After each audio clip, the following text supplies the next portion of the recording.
की जय। मोरवंशी वाले की जय। एक समय के वहां संजय जो है सो संत सुजात ऋषि को बुला करके और धृतराष्ट्र को उपदेश दिलाया।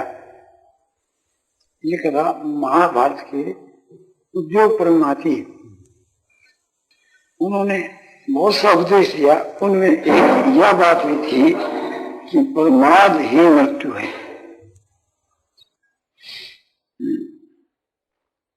अब उसका थोड़ा मैं विस्तार के लिए कहता हूँ। उन्होंने तो एक सिद्धांत बदला दिया। अब आप सब लोग एक प्रकार से विचार करके देखो कि प्रमाद तो क्या है और प्रमाद मृत्यु क्यों है। तो प्रमाद का अर्थ यह है कि करने योग्य जो कार्य है उसको न करना प्रमाद है। न करने योग्य काम को जो करना है वो प्रमाद है। तो न करने योग्य काम करके के अपने मनुष्य का जितना जीवन है वो नष्ट करना है, बल्कि बार बार मृत्यु के मुख में पड़ना है। क्योंकि न करने योग्य जो है या तो व्यर्थ काम है या पाप कर्म है। तो पाप कर्म और व्यर्थ काम दोनों काम से है, इसलिए प्रमाद है। और उसमें जितना समय जाता है उतना समय तो नष्ट हुआ ही, इसलिए प्रमाद है। सो कहा है मृत्यु है। हमारा समय उतना व्यर्थ चला गया, अपने समय की काल के मुख में चला गया, इसलिए वो प्रमाद मृत्यु है। दूसरी बात यह है उस व्यर्थ चेष्टा का और पाप कर्म का फल यह होता है कि उसका फल है दुख। दुख होने के लिए जो नाना प्रकार की योजना में जन्म लेना पड़ता है। तो जन्मना मरना इस वास्ते प्रमाद में मृत्यु हुआ। कर्तव्य कर्म का पालन नहीं करना भी इसको प्रमाद है। जैसे मनुष्य का कर्तव्य है यज्ञ करना, दान देना, तप करना, दूसरों का उपकार करना, तीर्थ करना, व्रत करना, माता पिता की सेवा करना, कोई अतिथि आओ तो उसकी सेवा करना, ईश्वर का भजन करना, ध्यान करना, ईश्वर की जो भक्ति है वो करना, स्तुति प्रार्थना ईश्वर से करना, जो स्तुति स्मृति इतिहास पुराण इसका स्वाध्याय करना, वेदों का स्वाध्याय, उपनिषदों का स्वाध्याय, गीता का स्वाध्याय, रामायण का स्वाध्याय, माने उसका मन लगाकर अध्ययन करना, उसके अर्थ और भाव को समझना, सत्पुरुषों का श्रवण करना, मन और इंद्रियों का विष्णु से संयम करना, संसार से वैराग करना इत्यादि मनुष्य के लिए कर्तव्य बतलाए गए बहुत से आत्मा की कल्याण के लिए। जिससे आत्मा का कल्याण हो, आत्मा का उद्धार हो, ये मनुष्य का कर्तव्य है। आत्मा के उद्धार के लिए यानी कल्याण के लिए करना ये मनुष्य का कर्तव्य है। उसका न करना ये प्रमाद है। क्योंकि हम साधन नहीं करेंगे तो आंख में मरेंगे ना, तो यहाँ प्रमाद ही हमारी ये मृत्यु हो। साधन करके अपना काम बना लेते तो फिर क्यों मरते, सदा के लिए अमर हो जाते। तो मरने के वहां हेतु प्रमाद हुआ, इसलिए प्रमाद ही मृत्यु। अब ये ख्याल करना है कि कभी निकम्मा नहीं रहना और काम अपनी बुद्धि में, अपनी समझ में जो बढ़िया से बढ़िया काम, अपने जो विशेष हित का काम है करना, तो जिससे हमारा कल्याण हो कोई काम करना।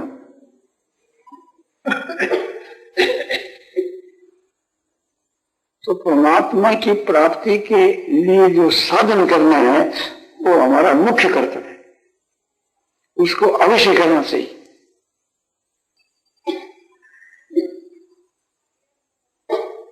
तो परमात्मा की प्राप्ति के वहां विलंब क्यों हो रहा है? प्रमाद के कारण। परमात्मा की प्राप्ति में विलंब क्यों हो रहा है? कि संसार के विषय भोगों में आसक्ति के कारण है। संसार के विषय भोगों में आसक्ति क्यों है? कि उनके मन जो सुख बुद्धि, उनमें सुख बुद्धि क्यों है? कि अज्ञान से। तो मूल हेतु अज्ञान है, तो उस ज्ञान का नाश कैसे हो? ज्ञान से। उस ज्ञान की प्राप्ति कैसे हो? साधना से। ज्ञान का फल क्या है? कि परम शांति। साधन तेज कैसे होती? श्रद्धा से। श्रद्धा कैसे हो? कि अंतःकरण की शुद्धि से। अंतःकरण की शुद्धि किससे हो? कि निष्काम भाव से, परोपकार करने से। परोपकार कैसे हो? कि परोपकार हमारी आत्मा के उद्धार में प्रधान एक साधन है, ये समझ। इस प्रकार से समझ कर करके अपना जो मुख्य जो करता है वो करना चाहिए। परमात्मा के सिवा और क्या हेतु है? जो परमात्मा की प्राप्ति में विलंब हो रहा है उसमें और क्या हेतु है? और हेतु यह है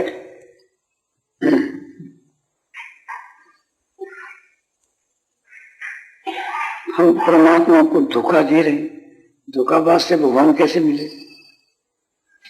वो परमात्मा को धोखा देना नहीं है, वो वास्तव में अपने आत्मा को धोखा देना है। परमात्मा में तो कोई जरूरत नहीं है, तो अपने आप को धोखा देना है। तो सबसे बढ़कर सरल उपाय क्या है? कि भगवान के ऊपर निर्भर हो जाना, भगवान को सब कुछ समर्पण कर देना। भगवान की सब चीज है और भगवान को समर्पण कर देना। अपने आप को भी भगवान के समर्पण कर देना। और जिसकी मां ये भाव है, ये मेरा, ये मेरा, ये मेरा, उसको भी भगवान के समर्पण कर देना। जो चीज हमारी नहीं है वो तो हम भगवान के क्या समर्पण करें? वो तो भगवान के पहला से अर्पण है। जितने मैं और मेरापना है, जहाँ मैं ऐसा अभिमान है, जहाँ मेरा ऐसा अभिमान है, उन पदार्थों को भगवान की अर्पण करना। ये जो शरीर है इसमें मैं भाव है, तो शरीर को भगवान के समर्पण करना।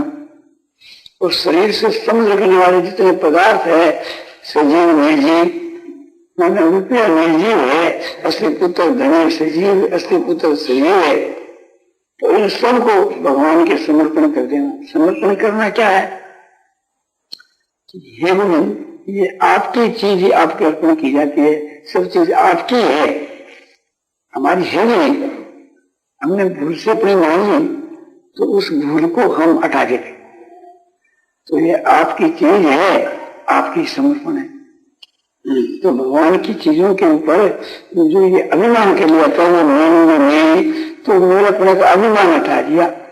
ये भगवान की चीज भगवान के अर्पण करनी है। अब भगवान की चीज भगवान के अर्पण कर दी तो ईमानदारी से, सच्चाई से ही वो करनी चाहिए। सब कुछ भगवान के अर्पण कर दिया, अब फिर उस चीज को अर्पण कर करके उस पर हम उपभोग करें या उस पर अपना अधिकार रखें कि ये तो नहीं मानी है, ये तो एक प्रकार से भगवान को धोखा देना। तो हम भगवान को धोखा देते हैं, इसलिए भगवान दर्शन नहीं देते। कहते हैं सब चीज आपकी और भगवान की अर्पण कर दी और फिर उसी चीज पर अपना अधिकार रखते हैं ना, तो ये चोरी है। तो चोरी है सो 5 प्रकार की। एक तो समय की चोरी, और दूसरी जो है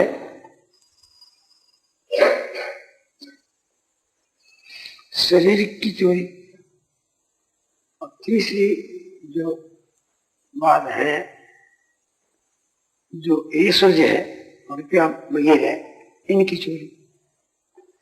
चौथी जो है सो मन की चोरी, पांचवी बुद्धि की चोरी। ये पांचों भगवान के अर्पण कर दिए गए। ये सब जितने पदार्थ ऐश्वर्य है ये सब भगवान के, और ये हमारा शरीर है ये भी भगवान का। मन भी भगवान के अर्पण कर दिया, बुद्धि भी भगवान के अर्पण कर दी। रखी कौन सी चीज? सब भगवान के अर्पण करते, सब भगवान की है ना, बोले भगवान की।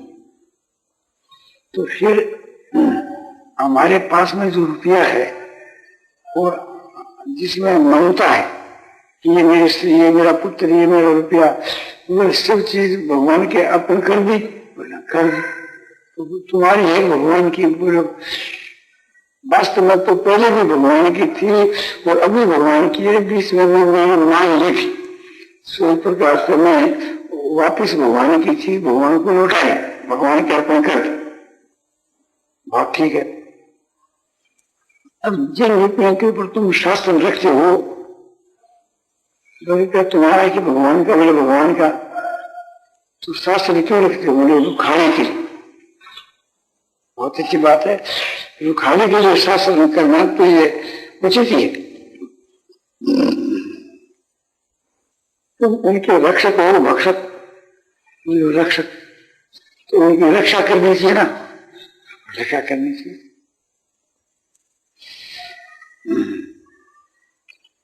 यदि उनका तुम भक्षक हो तब एक प्रकार से चोरी होगी नहीं। तो कैसे? कि तुम भोजन आदि करते हो? बोले करता हूँ। कपड़ा पहनते हो? पहनता हूँ। कपड़ा किसका? भोजन किसका? बोले भगवान का। शरीर नहीं भगवान का। तो खाते पहनते क्यों? बोले शरीर की रक्षा के लिए। शरीर की रक्षा क्यों? बोले भगवान की चीज है इसलिए उसकी रक्षा करनी चाहिए। क्यों? तो इस शरीर से भगवान का काम करना बहुत अच्छी बात। खाओ पढ़ो कोई इसकी बात नहीं, शरीर की रक्षा के लिए खाने पीने में कोई आपत्ति नहीं। ख्याल करो शरीर की रक्षा के लिए खाते पीते हो या कोई स्वाद भोग ऐस आराम के लिए नहीं करते हो। स्वाद भोग ऐस आराम के लिए भी किया जाता है। तो वो ये विचार करो कि शरीर की रक्षा के लिए हुआ तो भगवान को नया तुम्हारे लिए। तुम जो भोजन करते हो शरीर की रक्षा के लिए, ये तो उचित काम करते। तो उसमें जो तुम्हारे को स्वाद आता है और उस स्वाद के पक्ष करते हो तो वो काम तो भगवान का नहीं, उसमें भगवान के लिए कोई फायदा नहीं। वो तुम्हारा अलग व्यक्तिगत है, ये चोरी है। ये तो ईश्वर के यहाँ उसे विष्णु की चोरी करते हो, धन की चोरी करते हो, भगवान के अर्पण कर चुके फिर उसकी चोरी करते हो। शरीर रक्षा के लिए, शरीर निर्वाह के लिए करते हो, कोई पाप नहीं। गीता कहती है शारीरिक केवल कर्म पूर्ण महात्मा चिकिर विषम। शरीर निर्वाह के लिए कर्म करता हुआ पुरुष दोष का भागी नहीं होता। तो क्या करना चाहिए? अनासक्त भाव से विश्व के साथ में संबंध रखना चाहिए, आसक्ति लेकर के नहीं। तो ज्ञानी महात्मा जो पुरुष होते हैं वे अनासक्त भाव से ही कर्म करते हैं, अनासक्त भाव से विश्व का उपभोग करते हैं। तब वो योगांग कहलाते। योगांग शून्य कर्म शून्य सज्जते सर्व संकल्प सन्यासी योगा रूढ़। जिस काल के वहां ये है विषयों के बीच के वहां आशक नहीं होता, जिस काल के वहां ये क्रिया जो कर्म करता उसमें आशक नहीं होता, उस समय में ये सर्व संकल्पों का त्यागी पुरुष योगारूढ़ कहलाता है। ये तो बड़ी अच्छी बात। तो इसका भाव यह है कि अपना समय जो है भोग में नहीं बिताना चाहिए, शरीर के रक्षा के लिए तो उसकी बात नहीं। शरीर की रक्षा करते करते भोगों के बाद नहीं फंस जाना चाहिए। तो 5 प्रकार के जो विषय शब्द सप्रेस रूप रस गंध, उनके साथ में संसर्ग करने में कोई दोष की बात नहीं है, किंतु उसमें रस नहीं लेना चाहिए। उसमें माला इतर फूले ये सब जो चीज है वह आकर के प्राप्त हो जाए तो उसमें रस नहीं लेना चाहिए। ये प्राप्त हो जाए तो देवताओं के समर्पण कर दो। इसी प्रकार से कोई भी विषय भोग आकर प्राप्त होगा, भोजन करने की चीज है, कोई कपड़ा है सो पहनने की चीज है, कोई ओढ़ने की चीज है, जैसे साल है ओढ़ने की चीज है, तो साल की जरूरत नहीं कि कमर सा काम चल जाए। शरीर की रक्षा के लिए, शीत निवारण के लिए आवश्यकता है ना, तो कमर बहुत है। रात में शयन की जरूरत है, भूमि पर शयन कर, तो जो भूमि पर शयन करने से नींद कम आती है तो फिर बीमारी बढ़ जाती है, तो शरीर के लिए उपयोग नहीं होता है। तो अच्छा कोई साधारण चीज बिछा लो जहां तक हो सके, कोई कम्बल है, कोई चटाई है, या जिससे काम चल जाए कम से कम। आराम की दृष्टि से कुछ मत बिछा, शरीर की रक्षा के लिए बिछा सको। शरीर को देख लो कि इसके लिए कोई दर्द नहीं हो, पीड़ा नहीं हो, बीमारी नहीं हो, बुखार नहीं हो, या सर्दी हो रही है, ये सब थोड़ा जागता करो। बीमार हो तो रोए की चीज बिछा, जिसके प्रकार से अपना निर्वाह कर। तो आराम का त्याग कर, और ऐसा उसका नाम है कि जो विशेष एक प्रकार से भोगों को भोग करके मौज करना, उसका तो एकदम ही त्याग कर देना चाहिए। और विषय है इनका उपभोग एकदम छोड़ देना चाहिए। शब्द सप्रेशन उपरेश इंद्रियों का विषय, तो इसमें इंद्रियों का विचरण करो, उससे तो आपको बहुत लाभ होगा, परमात्मा की प्राप्ति होगी। राग द्वेष वियुक्ति विषय आत्म से विजय आत्मा प्रसाद में गच्छति, प्रसाद सर्व दुखानां हानिश्चो विजायते प्रसन्नचेत यासु बुद्धि परिवर्तिष्ठति। कहते हैं राग द्वेष रहित इंद्रियों के द्वारा, और कैसी इंद्रियां है कि जो अपने कंट्रोल में, मन अपने कंट्रोल में, ऐसी इंद्रियों के द्वारा पुरुष विषय में जो विचरण करता है वह प्रसाद को प्राप्त होता है। प्रसाद जिसकी प्रसन्नता, प्रसाद अंतःकरण की शुद्धि, प्रसाद ईश्वर की दया, तो वह ईश्वर की दया का पात्र बन जाता है, उसका अंतःकरण शुद्ध हो जाता है, और शुद्ध अंतःकरण होकर उसके मन सात्विक प्रसन्नता होती है। उस सात्विक प्रसन्नता से सारे दुखों की हानि हो जाती है। उस सात्विक प्रसन्नता से बुद्धि उसकी परमात्मा के स्वरूप में स्थिर होकर के परमात्मा की प्राप्ति हो जाती है। तो परमात्मा की प्राप्ति तक वह पुरुष पहुंच जाता है। क्या करने से? विषयों के में विचरण करने से, नहीं कि सुख बुद्धि से विषयों का अनुभव करने से, विषयों के वहां विचरण करने से। नेत्र जो है इसका काम देखना है तो नेत्रों से देखो, एक दूसरे को नेत्रों से देखते हैं, पाप बुद्धि से भी देखते हैं, धर्म बुद्धि से भी देखते हैं, तो पाप बुद्धि से नहीं देखना चाहिए। नासिका का काम है सुगंध है, सुगंध भगवान के चरणों में चढ़ाई तुलसी की भी सुगंध लेते, तो धार्मिक भाव से और भोग की दृष्टि से इतर फूले आदि की भी सुगंध लेते हैं, तो वो नहीं चाहिए। इसी प्रकार से थी कानों से सुनने का काम है, तो सत्संग की कथा कीर्तन की बात भी कानों से सुनी जाती है, और कानों से थी वो राष्ट्रीय गान भी सुना जाता है, जो रेडियो में कभी कभी बोलता है। तो कानों का काम तो सुनने का है, तो कानों से थी हम सुने किंतु राग द्वेष से नहीं, भोजन करें किंतु राग द्वेष से नहीं। इसी प्रकार से विश्व के में विचरण करना जो है तो मुक्ति का एक प्रकार साधन है, विश्व में विचरण करना। किंतु विश्व का जो उपभोग करना है वो खतरे की चीज।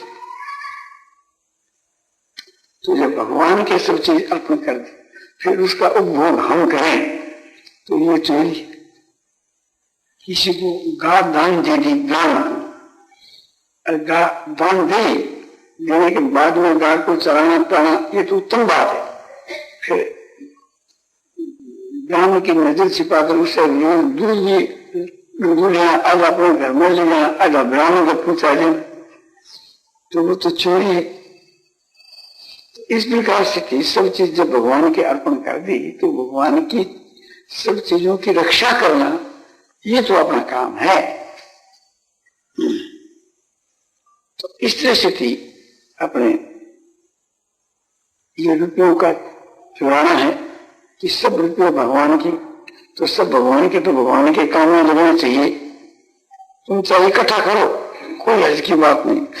भगवान के काम के लिए, भगवान की सेवा के लिए इकट्ठा करने में कोई हर्ज की बात नहीं। चाहे लाख रुपया इकट्ठा करो, चाहे करोड़ करो, किंतु ऐसा राम और भोग के लिए नहीं।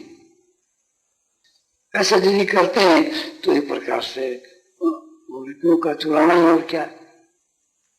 तो अपना समय बहुत दानी समझ करके बिताना चाहिए। जब तक परमात्मा की प्राप्ति नहीं हुई है तब तक तो परमात्मा की प्राप्ति के लिए अपना समय बिताना चाहिए। तो संसारिक जो पदार्थ है जैसे भगवान, रुपये भगवान की, तो उनकी रक्षा करने के लिए उनका उपभोग नहीं करना चाहिए। रुपयों का मन अहंकार नहीं रखना चाहिए मेरे पास 2 लाख रुपया है, तुम्हारा तो है भगवान का। रुपये की रक्षा कर, क्योंकि उसका उपभोग ना हो, उसमें अपनता तो है कि रुपया मेरा है। उस अभिमान करके जो एक प्रकार से उसको अपने मान बढ़ाई के काम में जाना, वो रुपयों का उपभोग करना है। और रक्षा करना कैसे कि जैसे बंकों के बीच के ना, और सरकार जो गवर्नमेंट उनके खजाने में लाखों रुपये रहते हैं, और सिपाही लोग एक प्रकार से गश्त लगाते हैं तलवार लेकर के, कोई बमों लेकर करके क्यों फिरते हैं उनको खजाने की रक्षा की। उसमें वो चुराने लगे तो फिर दिन का बाजी हो, तो रक्षा करो खूब, उसमें चोरी मत करो। उन रुपयों को भगवान के काम में न लगा करके हम अपने ऐश आराम के काम में लगाना, वो चोरी करना। इसी प्रकार से थी समय की चोरी। समय कितना कि 24 घंटा, 24 घंटा में 6 घंटा तो आप सहन करो, 18 घंटा भगवान का काम करो। आप की जो चौकसी का काम है, चौकीदारी का 18 घंटा का काम, आप 6 घंटा सो, युक्त आहार विहार से, युक्त आहार विहार के अनुसार चेष्ट कर्मसु युक्त स्वप्रावोध से योग होती दुखा, दुख के नाश करने वाला योग उत्पन्न होता है। इस प्रकार अपने कर्तव्य का पालन करने से तो युक्त आहार विहार के में युक्त का उचित, तो 24 घंटा है उसका 4 विभाग कर दिया, 24, तो आहार विहार के में 6 घंटा लगाया। अरे युक्त चेष्ट से कर्म, तो कर्मों के बाद चेष्टा करने में जीविका के लिए हम कर्म करते हैं, शरीर निर्वाह के लिए, तो 6 घंटा उसमें लगा दिया। युक्त सुपना बोध से, बोध उसको कहते हैं कि जागना, तो 6 घंटा सहन करना और 6 घंटा आपने साधन करना, तो इस तरह से 24 घंटा। आहार विहार जब 3 घंटा में हो जाए एक पैर में, तो उस तरह साधन में और बढ़ा दो। जीविका का निर्वाह यदि 6 घंटा में न हो तो 9 घंटा कर लो, कोई हर्ज की बात नहीं।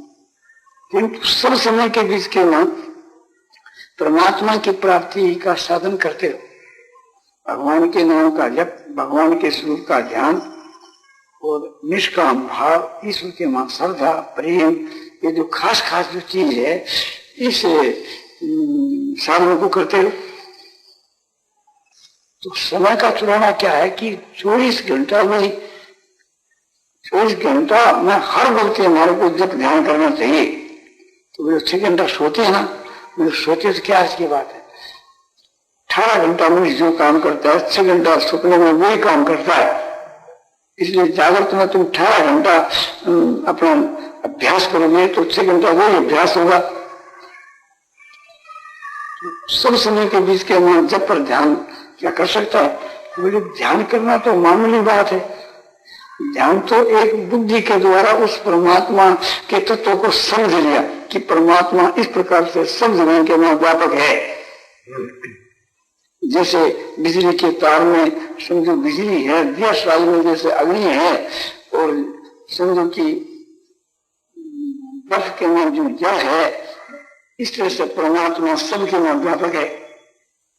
तो यह बात समझ आ जाए तो बस एक प्रकार से वो निश्चय तो काम में तो सिद्धांत है, सिद्धांत समझ लेना चाहिए